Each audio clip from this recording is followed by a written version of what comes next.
చంద్రబాబు నాయుడికి జగన్మోహన్ రెడ్డి గారికి చాలా తేడాలు ఉన్నాయి. ఎందుకంటే చంద్రబాబు నాయుడు విజనరీ లీడర్ అని చెప్పుకుంటాడు.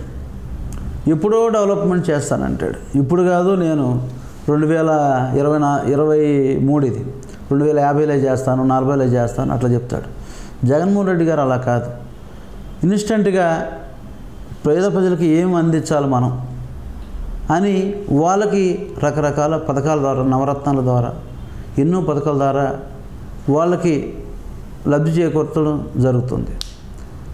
అలాగే జగన్మోహన్ రెడ్డి గారు చూసుకుంటే ఐక్యరాజ్య సమితికి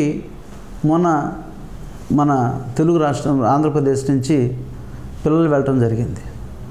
అసలు ఎక్కడో చిన్న మారుమూల గ్రామాల్లోంచి, చిన్న ఊర్లోంచి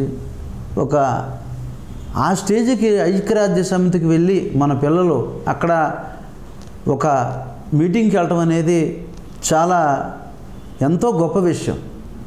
ఏ రోజన్నా చంద్రబాబు నాయుడు పేద ప్రజల కోసం ఆలోచించుంటే మనం అనుకోవాలి. అటువంటి ఆలోచన చంద్రబాబు నాయుడికి రావు.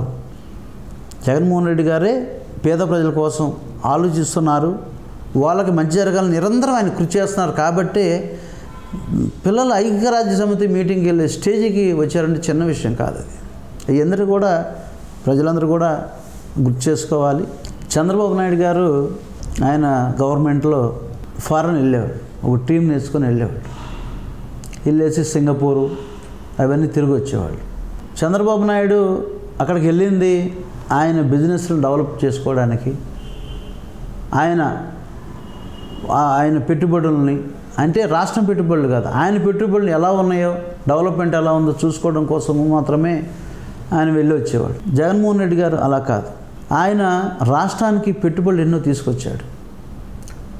దానికి సంబంధించి అంబానీ కానివ్వండి, అదానీ కానివ్వండి, పెద్ద పెద్ద ఆంధ్రప్రదేశ్లో, ఇండియాలో ఉన్న పెద్ద కంపెనీలు ఉన్న వాళ్ళందరినీ కూడా తీసుకొచ్చి వైజాగ్లో వీళ్ళందరినీ కూడా పెట్టుబడులు ఇక్కడ పెడితే రాష్ట్రం మీకు ఇన్ని సౌకర్యాలు ఉన్నాయి, మేము మీకు సపోర్ట్ చేస్తాం, మీరు ఇక్కడ పెట్టుబడులు పెట్టండి అని తీసుకొని వచ్చి కొన్ని లక్షల కోట్ల ఎంఓఏలు జరగడం జరిగింది.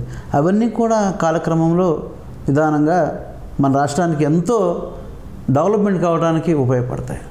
అంటే ఇక్కడ ఏంటంటే జగన్మోహన్ రెడ్డి గారు సైలెంట్గా చేసుకుంటే ఏం కావాలో రాష్ట్రాన్ని చేసుకుంటూ వెళ్ళిపోతున్నారు. ఎప్పుడో మొన్న ఈ మధ్య 2 డేస్ బ్యాక్ మాచర్లలో సీఎం గారు ఒక ప్రాజెక్టుకి వెళ్ళటం జరిగింది, శంకుస్థాపన చేయటం. ఆ ప్రాజెక్టు విలువ 350-400 కోట్ల రూపాయలు. చంద్రబాబు నాయుడు ఎప్పుడో శంకుస్థాపన చేశాడు. శంకుస్థాపన అయితే చేశాడు, పర్మిషన్లు తీసుకురాకుండా పని ముందుకు వెళ్తాం. కానీ జగన్మోహన్ రెడ్డి గారు చేసిన శంకుస్థాపన అది కాదు. దానికి సంబంధించిన పర్మిషన్లు మొత్తం తీసుకొని శంకుస్థాపన చేశారు.